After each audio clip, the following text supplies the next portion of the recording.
to the Solomon Islands.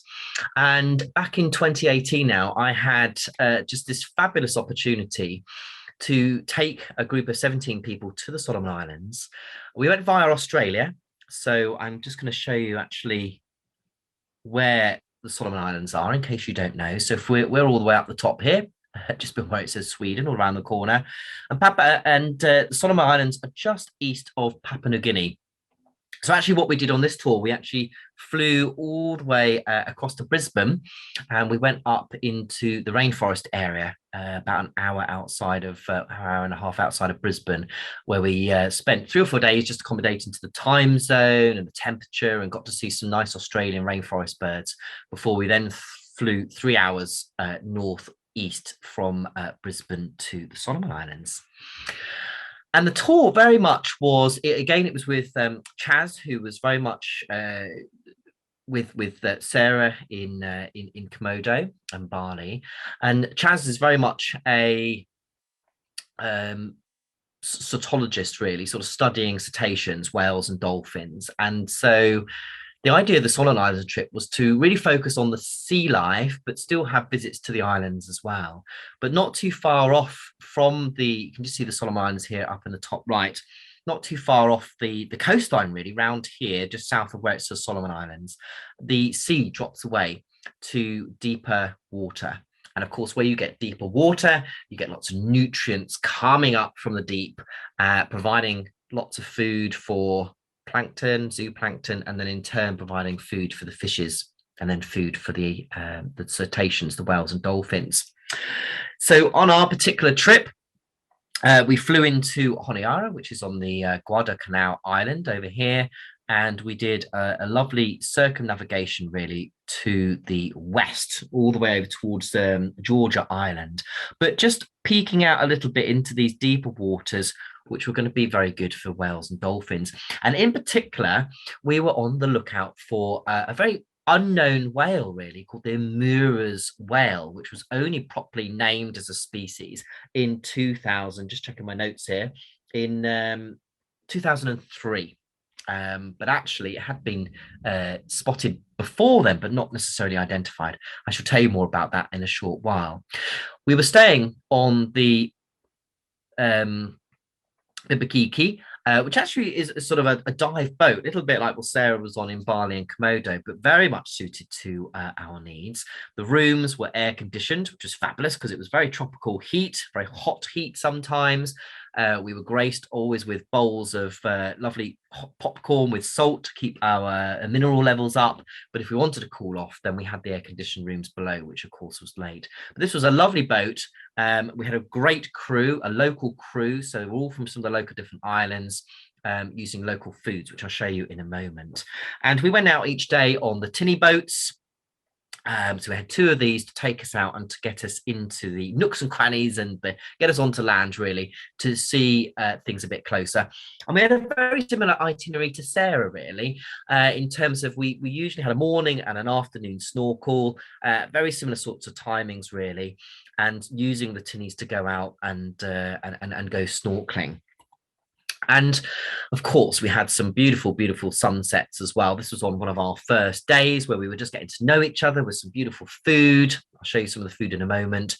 And just watching the sun go down across the islands, it really was amazing. And I think for me, I mean, when you look up the Solomon Islands, it's quite mysterious. You really don't quite know what it's going to be like when you land. You look on Google Maps, but, you know, it's off the beaten track, so the quality of the images on Google Maps are not that detailed. So it was really intriguing to know what's it going to be like when we arrive, what's it going to look like, what are the people going to be like, etc. And so it was really fantastic just getting a sense of that, and going to meet some indigenous people that were living on the islands, which I'll come to right at the very end. But it really was amazing going to a part of the world that we know very little about, that we hear very little about, and there's very little information online.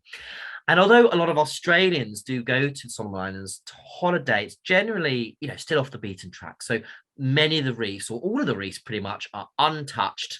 They're not broken from diving or people, tourists. They're very much untouched and clean reef beds, which of course was very much what a lot of the tour was about. Actually, it was about both watching whales and dolphins, but also snorkeling and seeing the underwater life. And again, these beautiful colors, being close to the equator, and the long, wonderful drawn out colors here before it got dark at around 6 p.m. So we had some beautiful food on board as well. Again, catered really well for various different kind of eaters and diets, and depending on what you were able to eat and not eat, they really dealt with that very well. And just again, very beautiful, colorful food, looking local foods, and it looked good, it tastes good, and there was just a really nice variety each day to keep us going. And also the time just to relax as well. We were spending a lot of time on deck, a little bit like on Sarah's boat, where we were up on deck doing lots of watching. But if the sun became a bit too unbearable, we were able to just relax and chill, and still be able to see out to sea on the lower deck. And even on the boat itself, particularly if you're interested in moths, there were still some moths attracted to some of the lights on the boat at night. So we got to see all sorts of tropical moths. I mean, look how big this one is. This was a huge, big moth on someone's palm here. So it was a really good opportunity to actually also do a little bit of mothing if that's of your interest. With a lot of these being, we were often moored just off some of the little islands. So these moths were probably just coming off from those islands each time. But for me, one of the really special things about the Solomon Islands was meeting people, was seeing the local people and getting understanding of their lives. They're living on very low-lying islands. They're very vulnerable to our changing climate and increasing sea level rises, but living very basic lives. They were coming to us on these very basic dugout canoes. Most of them are not wearing shoes. They've got these amazing feet because they're not wearing, their toes and feet are not confined into shoes, and just very beautiful, wonderful, friendly people. And as I say, the crew were from many of these villages as well, so they had a real connection with the people in that way. And the boat, the Bilakiki, has this arrangement with local people to meet with them every so often. I think it's every 10 days, to be able to buy a lot of their local produce. And so this is what we were doing. And this produce was being bought. We bought pretty much most of this, and it was then being used in the cooking and our food each day, which was wonderful, really, and a great, it really felt like a sustainable way of supporting the communities who were out there and obviously growing these foods. And look at the color of these tomatoes and these peppers, and this was then being put into our food. It was wonderful. And this is what the terrain looked like, really. It was great going somewhere where you didn't just see palm trees, or you didn't just see exposed rot from deforestation. We were seeing, very much intact islands. Now, of course, there is some forestry in places, and we did certainly see palm trees and coconut trees on some islands, but it was really great to see this very natural forest woodland on most of the islands, and certainly not seeing the sort of destruction that you might see in other parts of the world. And you've got these coral, limestone, fossil rich islands, basically, that are kind of being pushed up gradually. The sea levels have gone down, or the islands have been pushed up over time, now always treed up. And we'd often be seeing things like Solomon's cockatoo, which is unique to the Solomon Islands, flying around and calling. But of course, the beauty was actually in what was below the water twice a day for us. And it doesn't matter whether you're a good snorkeler or not, there was lots of support to be able to enable you to go in. And we had some people that were perhaps a little bit less sure about snorkeling, but the two guides we had were dive instructors and very good at providing support. I've also been a dive instructor, sort of teacher trainer myself when I used to dive, so I was able to offer support as well and give people the opportunity to look underwater and experience what was there, and just to take it all in. And like in Indonesia and where Sarah was, you don't have to go very far beneath the water to see the colors and to see the variety of wildlife. Here we've got some wonderful clownfish here, the kind of typical Nemo fish, associating with the anemones, which don't cause any sort of stinging sensation to the fish, as far as we know. Beautiful corals and brain corals and all sorts of other things with beautiful kind of fish. And we saw, just checking my details, so we saw 130 species at least of tropical fish.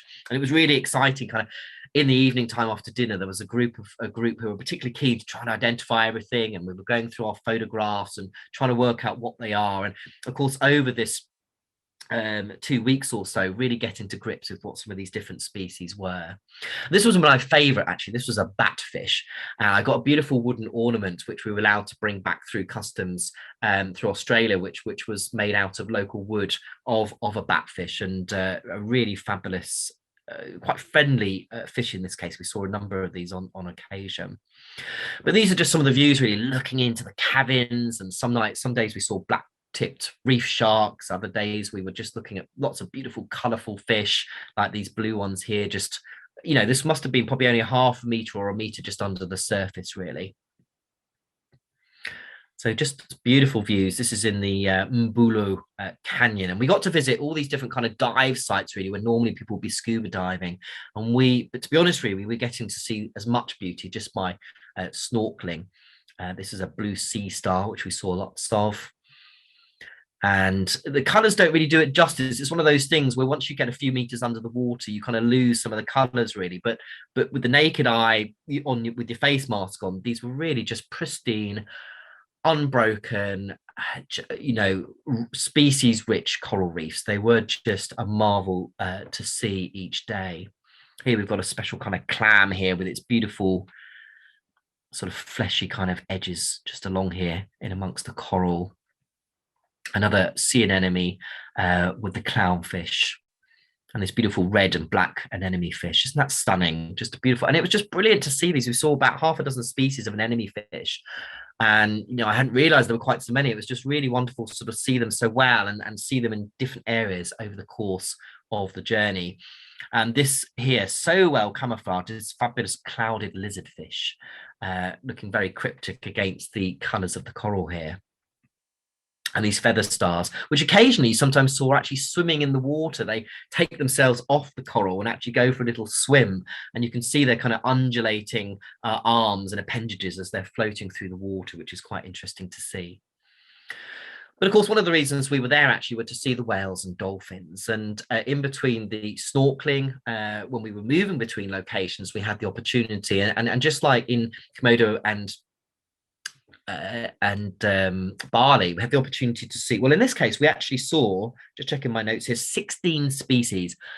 I mean, like Sarah, I've been to the Azores, I've been to Monterey Bay, I've been to some fabulous whale and dolphin sites, but to see 16 different species of whale and dolphin was mind-blowing. I mean, I just couldn't believe it, that every day we were going to a different place and seeing, and it just gave you an indication of the food and the richness of these species, and what else is further down the food chain.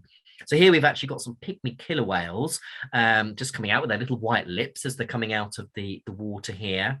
We've got short fin pilot whales, which perhaps some of you might be more familiar with. These are certainly species you'll also get in places such as the Azores, for example, coming out of the water. But look at the crystal blue color of the water in the sea here. It's absolutely beautiful.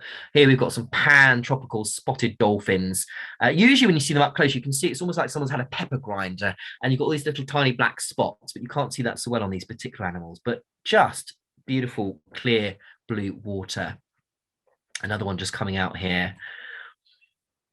And one of my favorites, because they actually look quite prehistoric, these are ruffed-toothed dolphins, and they've got quite a sort of sloping forehead, and they almost look a little bit like an ichthyosaur, like an ancient sea dragon that would have been alive about 200 million years ago. But these, of course, today, modern-day dolphins, quite happily swimming. And we got to, sometimes if you went snorkeling with the dolphins in the water, you could hear their squeaks and their clicks. Here's another couple of rough-toothed dolphins with this lovely still bit of seaweed and crystal blue water. But again, you can see how they look quite almost sea dragon-like with that profile, ideally suited for swimming under the water.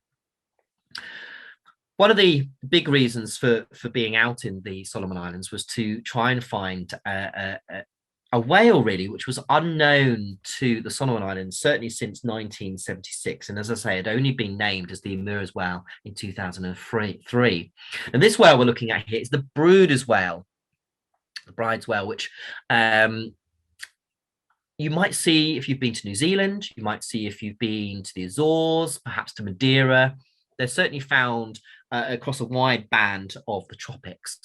And if you get to see the top of their head, the kind of rostrum area, which is the big kind of top of the mouth and head area, they've got three ridges, one that's kind of in the center and one that goes on either side. And so we were looking for a similar sort of whale, similar size tropical whale, but only had one line, one ridge along the top of the rostrum, and perhaps a more mottled kind of patterned skin. And that's what we were looking for. So we certainly saw the brood as well, of this one here, you can see here. And then finally, after days of watching and towards the end of the tour, we got to see this wonderful mother and calf Amura's whale. And these were the first confirmed sightings of the actual species since 1976. Now, of course, I am sure that the local people probably see these every day and have probably seen them very regularly. But from a science perspective, in terms of actually, identifying this animal and being able to log it from a scientific and conservation perspective, we were seeing the first confirmed Amura's whale since 1976.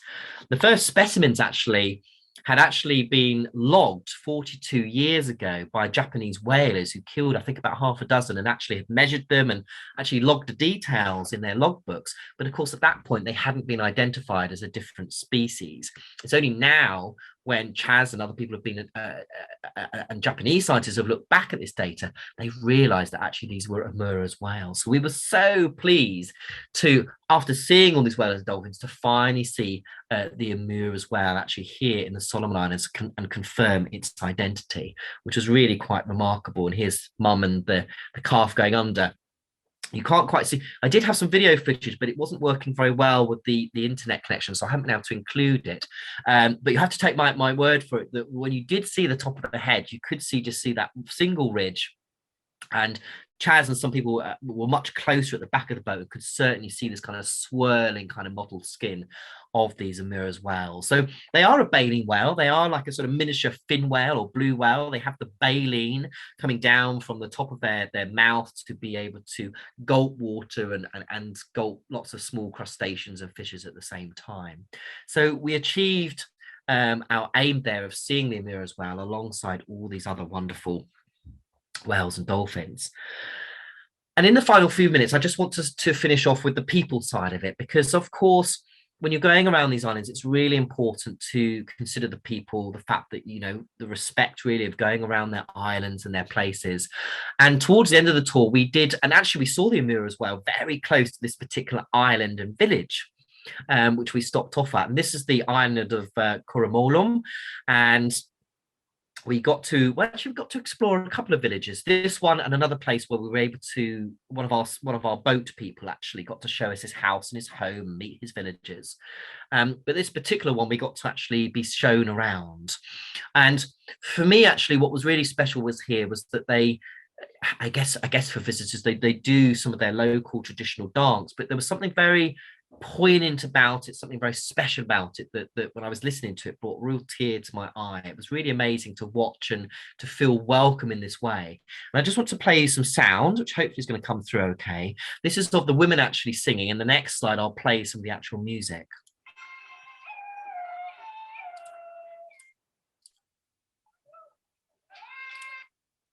Oh, let me just go back there again and just play that again. I just clicked on the thing there.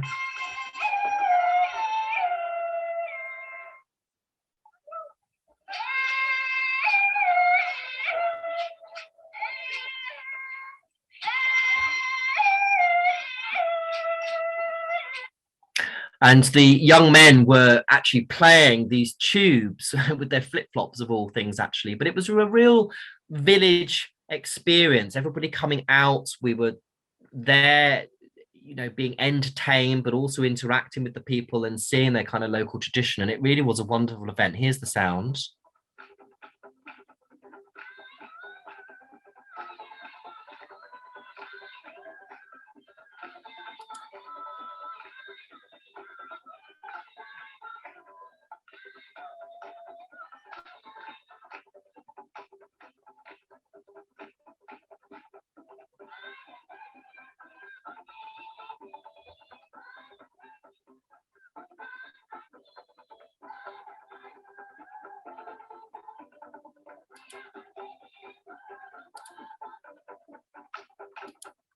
And so, it's wonderful listening to that music all over again. It was a very happy experience. It felt like a very sort of positive experience, really. And again, um, just feeling like, we were supporting the community and helping to support what they are doing on those islands, really. And as I say, very vulnerable to the changes that are going on environmentally.